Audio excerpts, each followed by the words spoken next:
If you've ever taken a walk in the woods, anywhere, you probably met one. You just didn't know it. In Slavic countries, it's the Leshy. In Scotland, the Ghillie Dhu. In Ireland, the Leshy. Of course, there are cultural differences among the three, as one would expect. Despite this, you'll likely get the strong feeling we're talking about, if not the same creature, at least close cousins.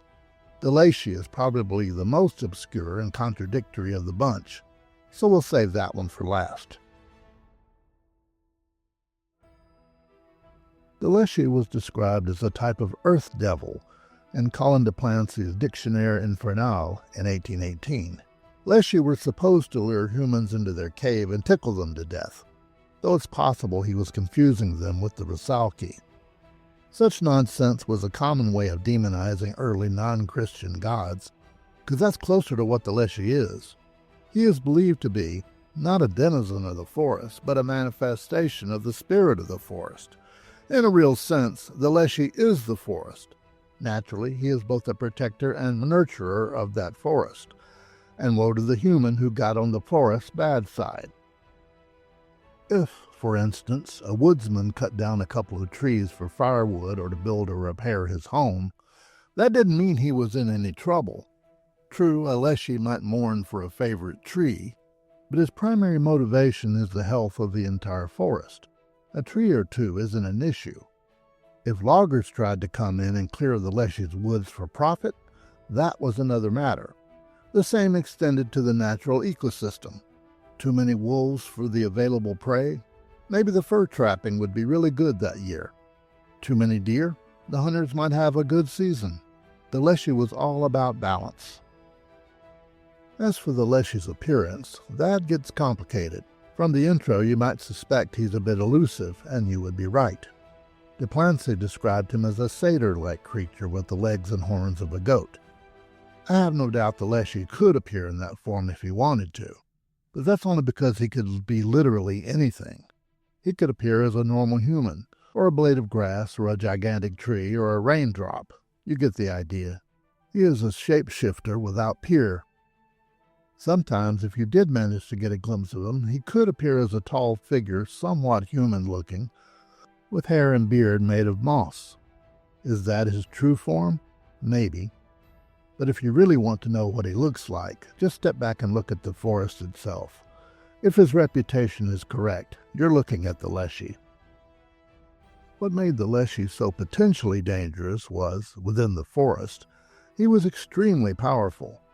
He could make the wind blow, the rain and hail fall, and the trees move. When he was in a playful mood, he could lead travelers astray like a will-o-wisp, but only temporarily. He was just as likely to lead them to where they wanted to go. However, if you had shown disrespect to the forest or your intentions were bad, you'd never be found. The Slavic people often made offerings of respect to the Leshy before traveling into the woods, just in case. The Ghillie Dhu is the forest guardian of the Highlands of Scotland, especially in the area around Loch Adruing. His name roughly translates as Dark Lad, though some variations of the name suggest Dark Shoe. In either case, the dark part is because of his black hair. He's not the shapeshifter that the Leshy is, but then he doesn't need to be. He's reputed to be tall and slender, covered in tree bark, leaves, and moss. For good measure, he wears a cloak likewise covered in leaves and moss. I say reputed because there's almost no chance you'll see him unless he wants you to, and he's very shy about letting himself be seen. The camouflage suit that hunters and military personnel sometimes wear, the ghillie suit, is named after him for obvious reasons. He blends into his surroundings almost perfectly. He's considered one of the Fey folk, specifically one of the solitary fairies, like the Banya and the Boggle. The nature of the Ghillie Dhu, by report, varies greatly.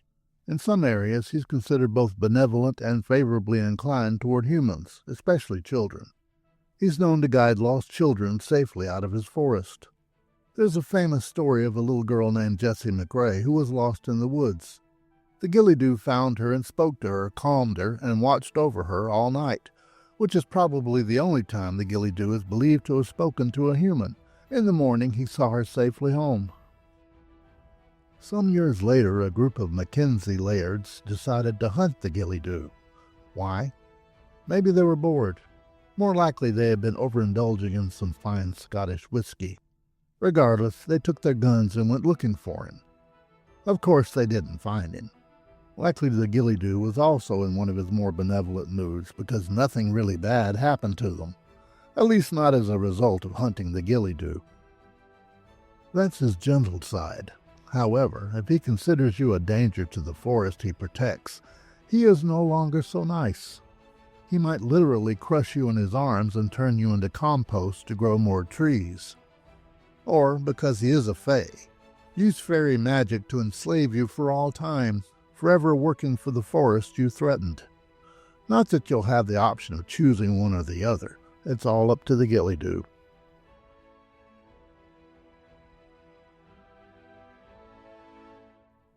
The name is sometimes translated as Fairy of the Fort, and sometimes Guardian of the Forest.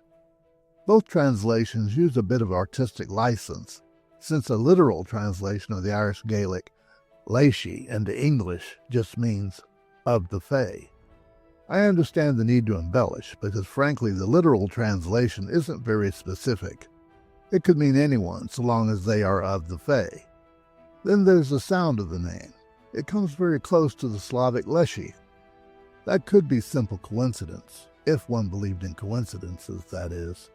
Or we could be talking about another name for the same sort of creature. The idea of a forest guardian appears in a lot of cultures.